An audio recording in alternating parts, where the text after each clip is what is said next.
Meu nome é Patrícia Rainer de Sá Nicolazzi, sou psicóloga clínica formada pela UFSC em 1982, atuo em consultório com a linha relacional sistêmica e também realizo atendimentos a surdos com o auxílio da língua brasileira de sinais, a Libras. Nesse momento de pandemia, convido a vocês, junto comigo, a repensarmos comportamentos focados no individualismo. Segundo o psiquiatra e psicoterapeuta Joel Birman, no livro O Trauma na Pandemia do Coronavírus, ele coloca que nos países que tiveram uma prática única em relação à pandemia, numa direção unificada de cuidados e proteção, o sujeito, como cidadão, ele percebeu que ele poderia contar efetivamente com o outro. Em decorrência disso, suas angústias seriam apaziguadas e reguladas pelo discurso tanto da medicina quanto da ciência. No entanto, não havendo essas práticas confiáveis e frente ao desconhecido, o sujeito se inscreve no desalento psíquico. Sendo assim, o sujeito pode assumir por desespero posições e posturas de desafio, mesmo que isso possa colocar em risco tanto a sua vida quanto a do outro. Para a psicanalista Marilena Deschamps Silveira, a pandemia revela mais uma vez o negacionismo. Um negacionismo que mantém a violência, impede o pensar e agir como indivíduo dentro de uma sociedade considerando o bem-estar coletivo. Eu diria que o coletivo não é suficientemente valorizado, não é um valor estimulado. Abrir mão do meu prazer e do prazer imediato, pelo bem do outro, pela uma recompensa posterior, não é algo que tem sido estimulado na nossa cultura. O prazer, na verdade, ele tem que ser imediato. Então acaba se enfrentando o vírus como um desafio que será vencido com enfrentamento mortífero, sem se dar conta da nossa vulnerabilidade e impotência e nos coloca desprotegido e desprotege também quem está ao nosso lado.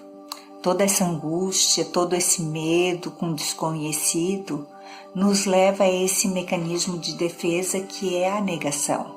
E aí passamos a negar para nos defender o óbvio.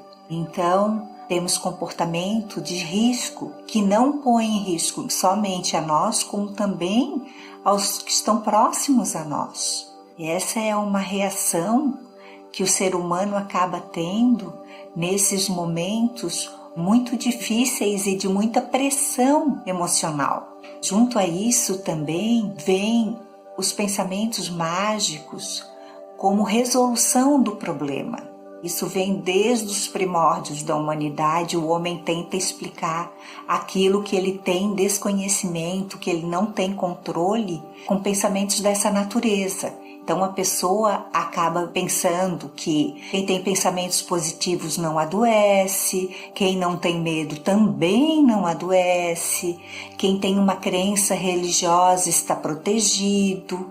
Claro que todos esses pensamentos, de uma forma geral, são ótimos para o nosso bem-estar mental, psíquico, que de alguma forma acabam reforçando também a nossa imunidade, o bem-estar. O bem-estar acaba reforçando a nossa imunidade, mas pensamentos assim por si só, eles não vão proteger ninguém. Então a pessoa precisa seguir uma orientação, que nesse momento está frágil. Outra questão importante é que instalar novos hábitos numa sociedade requer bastante tempo. Vamos pensar no cinto de segurança.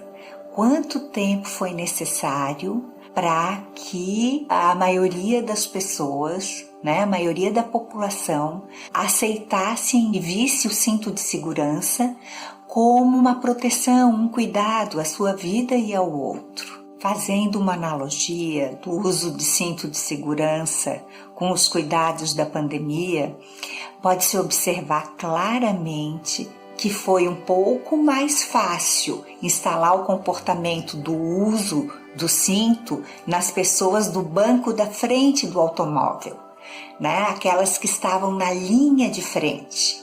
Então essas pessoas passaram a ter mais cuidado porque os seus riscos eram maiores, elas estavam mais expostas, né? O uso do cinto de segurança nas pessoas que estavam no banco de trás, ele veio após um bom tempo. Aí as pessoas do banco de trás perceberam também o seu risco e perceberam que elas acabavam colocando em risco a vida de quem estava no banco da frente. E assim passaram a aderir ao uso. Ainda assim, se observa que a grande maioria das pessoas na frente do veículo usam cinto de segurança com uma porcentagem menor, as pessoas que estão no banco de trás.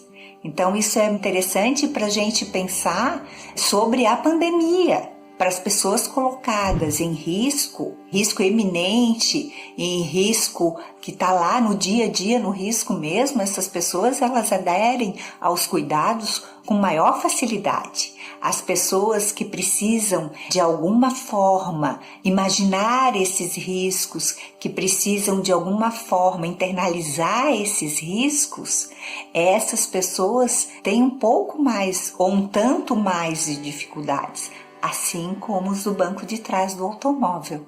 Então essa reflexão hoje aqui foi proposta para que se possa pensar o nosso comportamento, pensar de que forma se possa levar as pessoas a questionamentos, né, de uma real e efetiva proteção, porque essa proteção real e efetiva ainda se fará por algum tempo.